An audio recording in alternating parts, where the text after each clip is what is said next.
우리는 늘 계획을 세우면서 살아갑니다.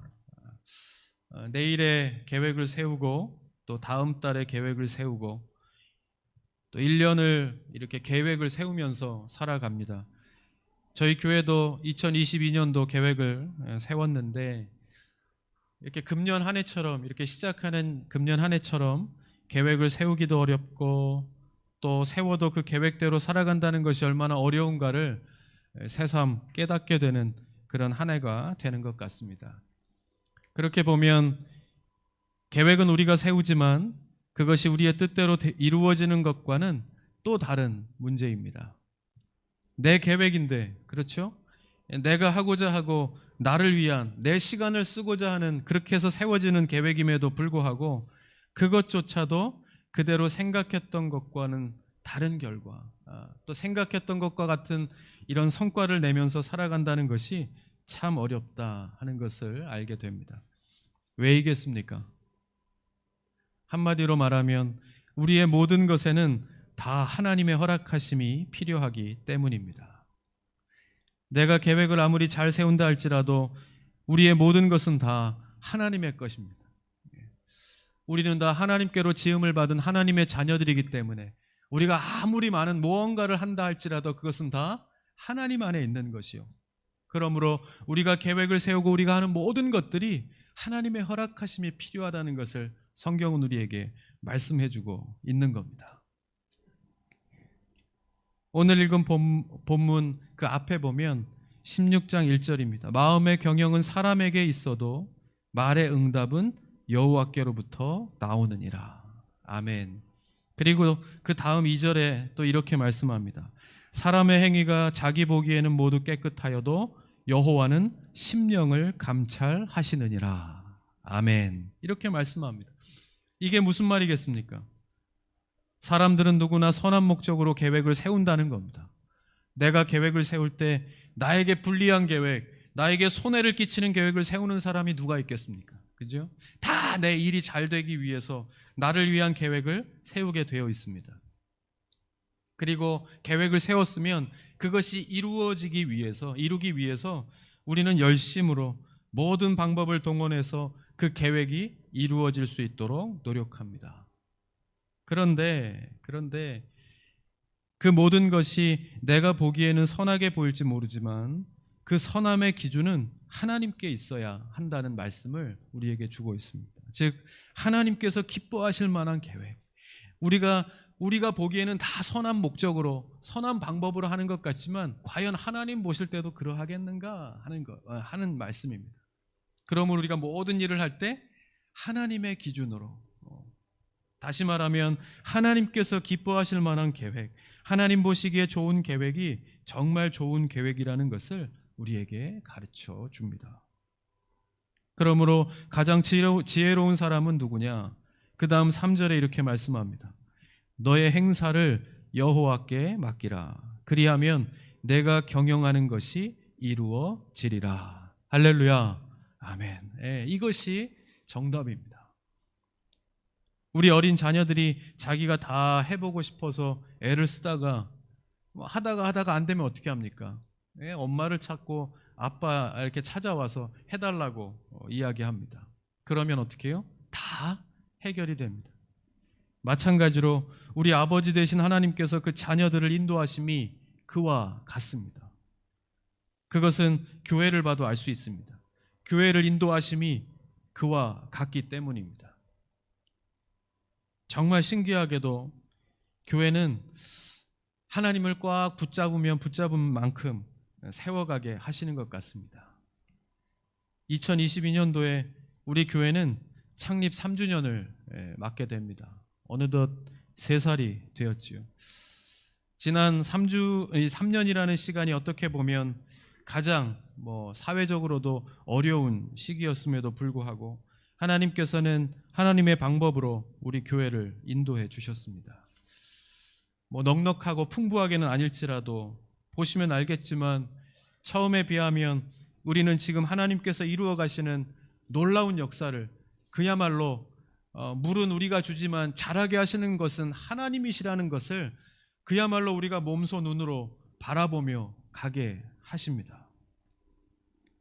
마치 눈앞에서 홍해를 가르시고 요단강을 갈라 그 백성들이 목숨을 잃지 않고 잘 건너가게 하셨지만 백성들은 뭡니까?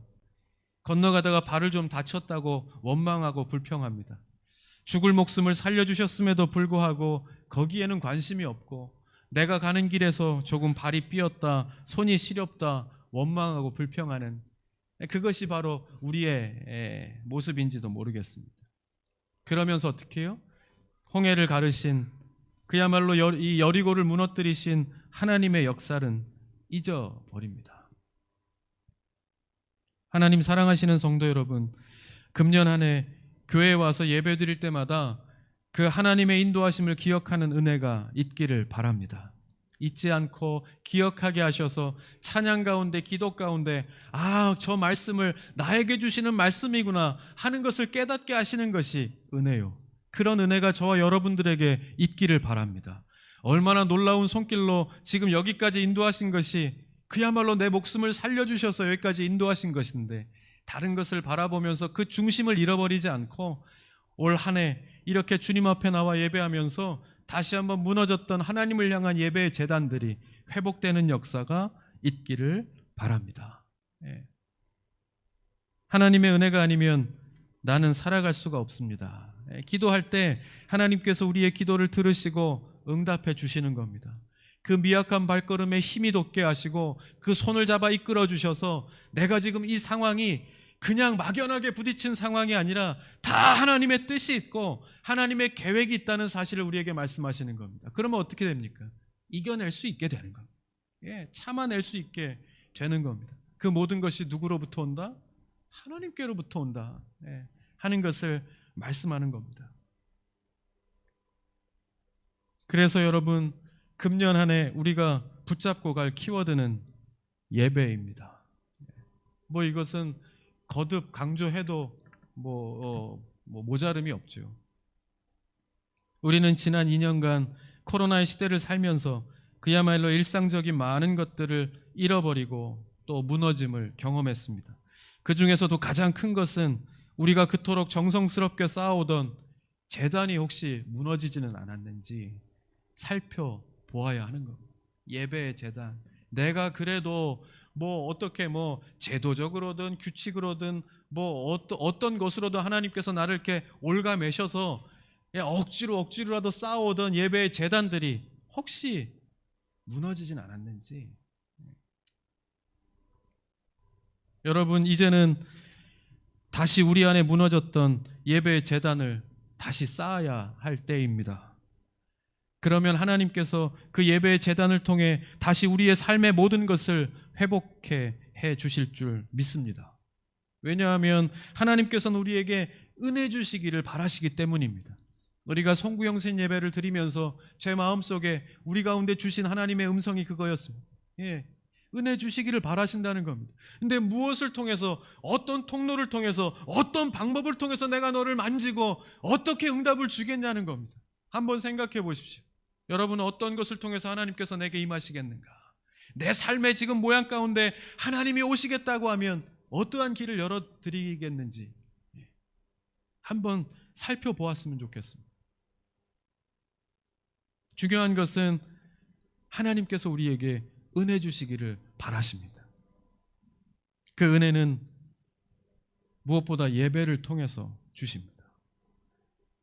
예배를 통해 말씀하십니다. 우리 안에 예배가 다시 회복돼야 그 다음에 바로 여러분의 그것을 우리 안에 말하지 못하고 꼭 붙잡고 있는 그것을 하나님께서 만지실 것이기 때문입니다. 그래서 무엇보다 우리 교회는 금년 한 해, 이전에도 그랬습니다. 그러나 금년 한 해 더욱 예배를 더 소중하게 드리는 열심을 내고자 합니다. 그야말로 최고의 예배, 최고의 예배. 우리가 드릴 수 있는 모든 것을 다 동원하고 무엇보다 마음을 다해 준비하고 하나님을 예배할 때 여러분, 무엇이 하나님께서 기뻐하시는 예배이겠습니까? 우리가 값진 것, 큰 것, 좋은 것, 아름다운 것 하나님 앞에 가져온다고 해서 하나님을 기쁘시게 하고 만족해 할 수 있는 것이 뭐가 있겠습니까? 그냥 우리가 처음에 우리가 이렇게 찬양하면서 시작했던 것처럼 우리의 온 마음과 힘을 다해 오직 주만 경배하는 그 마음을 하나님께서 받으시는 겁니다. 그렇게 드리는 것이 최고의 예배인 줄 믿습니다. 그러므로 이 먼저 주일이 다가올수록 우리의 마음을 준비하고 하나님을 기억하고 잃어버렸던 다시 하나님을 향한 우리의 경배의 마음들을 모으면서 토요일을 지나고 주일에 나와 하나님 앞에 드려지는 그 예배, 그것이 바로 곧 최고의 예배가 되는 것입니다. 그러면 그 최고의 예배를 통해서 하나님은 반드시 우리에게 응답하십니다. 하나님이 우리에게 주실 수 있는 최대의 은혜를 우리에게 주시는 겁니다. 기뻐하셔서 얼마나 기쁘시겠습니까? 우리가 예배하는 것, 이 자리를 통해서 하나님께서 우리에게 필요한 은혜로 응답하시는 겁니다. 그러면 여러분, 우리가 무엇으로 살아갑니까? 그 주신 은혜로 살아가는 것입니다. 그래서 거기에 헌신이 있고 봉사가 있고, 그래서 우리에게 맡겨주신 주의 일뿐만이 아니라 우리의 세상에서 우리에게 맡겨주신 일의 목적이 분명해지는 겁니다. 그곳에서 하는 모든 일, 흘리는 땀과 노력을 통해서 뭡니까? 하나님의 영광을 드러내는 다시 최고의 예배로 이어지는 것입니다.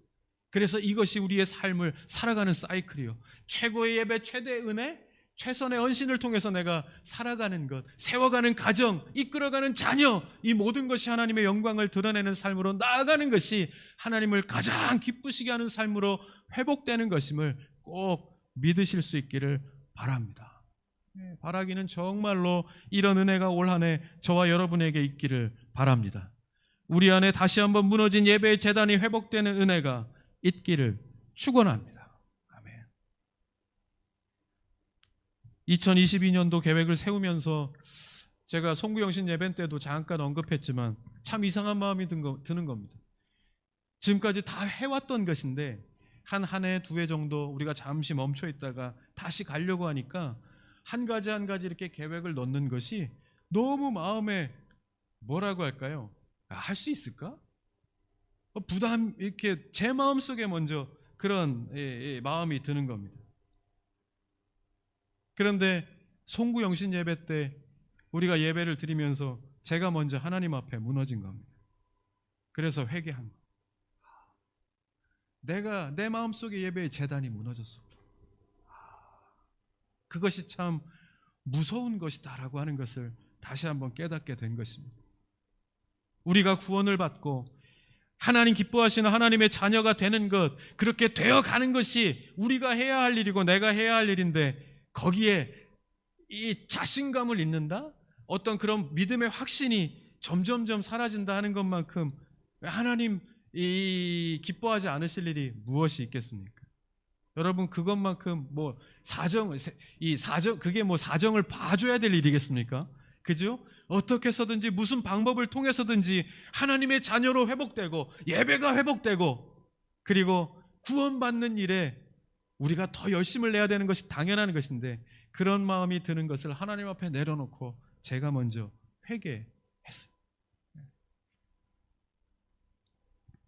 여러분, 이 시간 간절히 부탁드리며 여러분들을 초청합니다. 금년 안에 우리의 마음을 모으고 하나님을 예배하는 일에 열심을 내어 보십시다. 그러면 반드시 그 예배자들을 통해 다시 우리의 곳곳에, 삶의 자리에 곳곳에 다시 세우시는 그 예배자 한 사람 한 사람을 통해서 하나님께서는 우리의 무너졌던 많은 것들이 다시 회복될 수 있도록 은혜 베풀어 주실 줄 믿습니다. 아멘. 그런 은혜가 있기를 바랍니다. 우리가 주의 일을 할 때 성경은 은사로 이야기를 합니다. 그러면 우리가 생각할 때 우리가 잘할 수 있는 자리에 들어가서 섬기는 것이 맞는 것이죠. 그죠? 우리에게 재능을 주셨으니까. 목사는 에베소서 4장 11절에 보면 이런 말씀이 있습니다. 그가 어떤 사람은 사도로, 어떤 사람은 선지자로, 어떤 사람은 복음 전하는 자로, 어떤 사람은 목사와 또 교사로 삼으셨으니. 성경 곳곳에 은사에 대해서 쭉 말씀하시는 구절들이 몇 구절 있죠.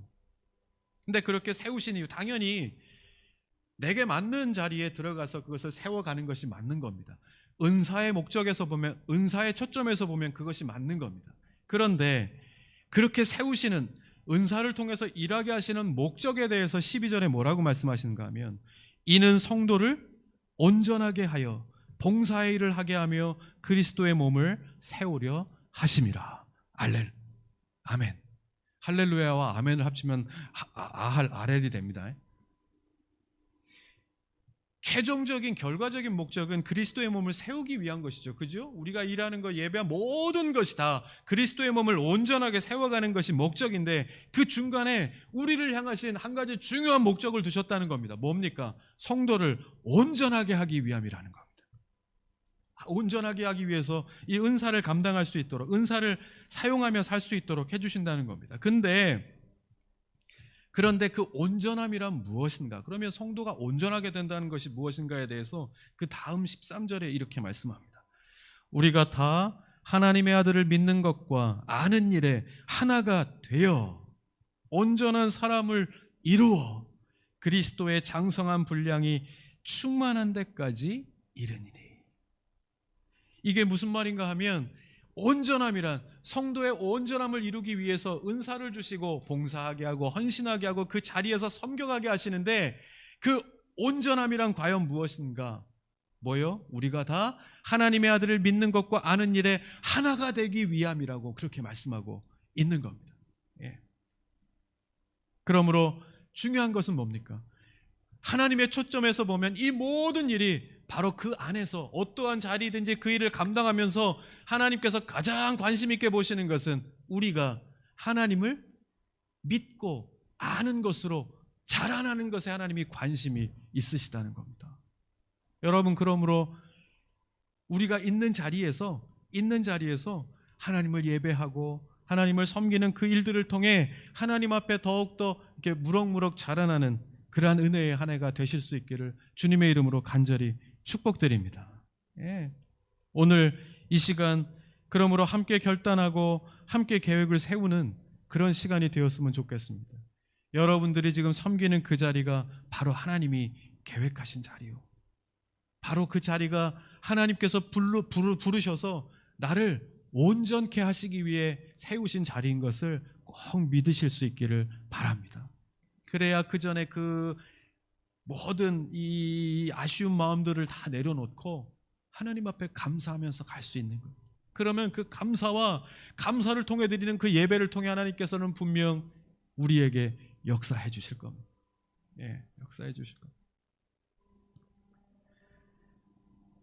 말씀드린 것처럼 우리가 계획하는 모든 것이 다 선하고 좋은 것은 아닙니다. 예, 그렇게 가다 보면 하나님의 뜻과는 조금 이렇게 떨어진 곳으로 이렇게 점점 멀어지는 것들을 우리는 경험하게 됩니다. 그래서 무엇보다 우리는 바른 계획을 세워야 하는데 그 기준은 누구에게? 하나님께 있다는 것을 기억해야 합니다. 그래서 계획을 세우지만 그 계획을 하나님께 맡기는 결단을 우리가 하는 겁니다. 그것이 예배입니다. 예배를 통해서 계속된 결단을 하나님 앞에 드리는 겁니다. 우리가 우리 안에 예배의 제단을 제대로 쌓아간다고 하면 하나님께서는 그 제단을 통해 그 계획이 하나님의 선하고 아름다운 뜻을 이루는 일에 쓰임받게 해 주실 것입니다. 열왕기상 12장에 보면 여로보암에 대한 이야기가 등장합니다. 이 여로보암은 북쪽 이스라엘을 세운 왕입니다. 그러니까 솔로몬의 아들 르호보암이 반기를 들고 10지파를 선동하여 나라를 세웠는데 이스라엘이 남북으로 이렇게 갈라진 것이죠. 그러니까 남쪽은 유다 지파를 중심으로 세워진 유다이고 북쪽은 10개 지파를 중심으로 이 이스라엘이 세워집니다. 르호보암의 잘못된 정책으로 말미암아 하나님의 거룩한 공동체인 이스라엘이 남북으로 이렇게 나뉘어지게 된 것입니다. 그런데 이렇게 나뉘어지고 나서 시간이 얼마 지나지 않아서 문제가 하나 발생합니다. 그것은 다른 것이 아니라 백성들이 하나님께 예배는 드려야 되겠는데 예배를 드리기 위해서 어디로 가야 합니까? 남쪽 유다에 있는 예루살렘 성전으로 가서 예배를 드려야 합니다. 그러니까 이렇게 갈라진 곳을 국경을 지나서 가서 예루살렘 성전에 가서 예배를 드려야 하니까 백성들의 마음이 성전이 있는 유다에 자꾸 가 있는 것처럼 보이는 거죠. 그러니 그 지도자는 어떻겠습니까? 마음이 불안한 겁니다. 점점 불안해지는 겁니다. 그래서 이때에 여로보암이 백성들의 마음을 움직일 계획을 세웁니다. 그것이 바로 단과 베델 사이에 이 금송아지를 이렇게 세워놓고 이 금송아지가 우리 민족을 이 애굽에서 이곳까지 인도하신 하나님이 섬기듯이 경배하고 거기에서 예배하라고, 가지 말고 거기에서 예배하라고 그렇게 합니다. 성경학자들은 이것을 구약에 나오는 이단이라고 그렇게 말하죠. 이 여로보암의 악한 계획으로 말미암아 수많은 백성들이 그냥 어떻게 알지 못하는 사이에 순수한 마음으로 시작했지만 그것이 결국에는 어떻게 합니까? 하나님께서 기뻐하시지 않는 결과로 나아가게 됩니다.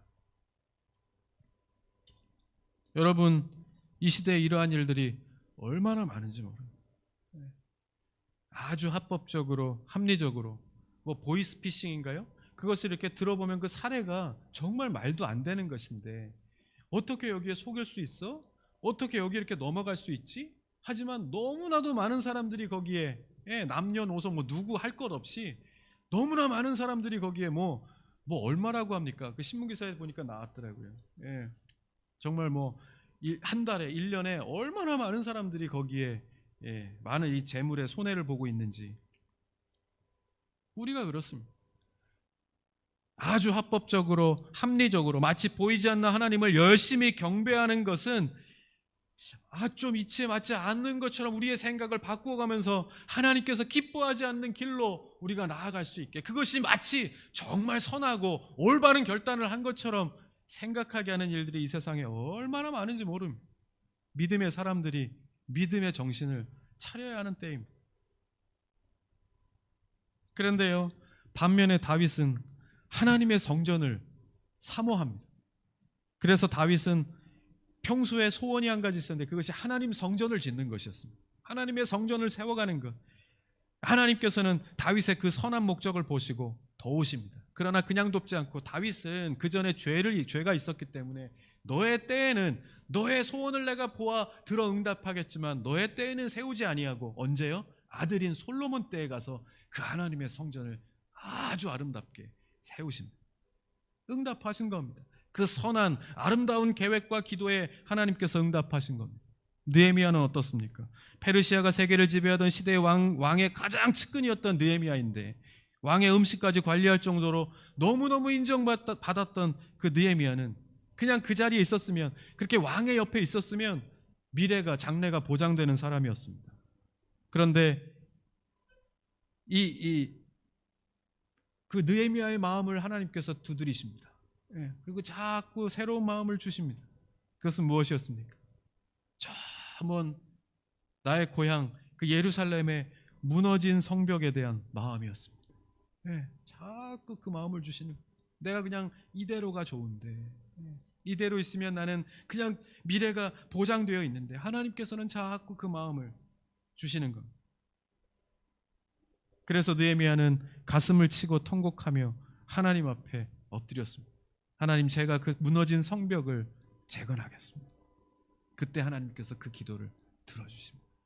그래서 그 발에 힘이 돋게 하시고, 그래서 그 먼 길을 찾아가서 민족들을 이끌고 다시 가서 무너진 성벽을 재건하는 일에 하나님께서 사용하십니다. 하나님 사랑하시는 성도 여러분, 우리의 그것이 이루어지려면, 여기서 제가 그것이라고 나의 마음속, 여러분들 마음속에 한 해를 시작하며 계획들이 다 있으실 겁니다.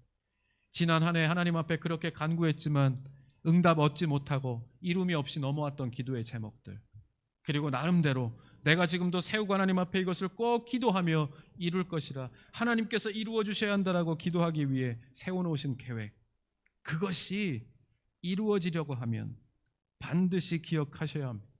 거기에는 하나님의 도우심이 절대적으로 필요합니다. 그것이 오늘의 본문에서 우리에게 주시는 이 솔로몬의 고백의 말씀입니다. 사람이 마음으로 자기의 길을 계획할지라도 그의 걸음을 인도하시는 이는 여호와 신이라. 아멘. 이것을 절대로 잊어버리시면 안 됩니다. 믿음은 정말 요만큼의 차이인 것 같습니다.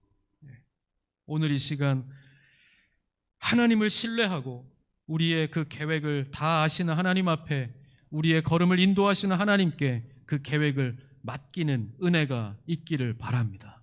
이 신년에 다시 지나면 돌아오지 않을 이 순간 우리에게 허락하신 이 예배의 자리에서 바로 그것을 하나님 앞에 맡기는 은혜가 있기를 바랍니다. 그러면 다윗처럼 느헤미야처럼 하나님께서 그 우리의 선한 계획의 마음을 들어주셔서 분명 우리를 통해서 하나님께서 이룰 수 있게 도와주실 것입니다.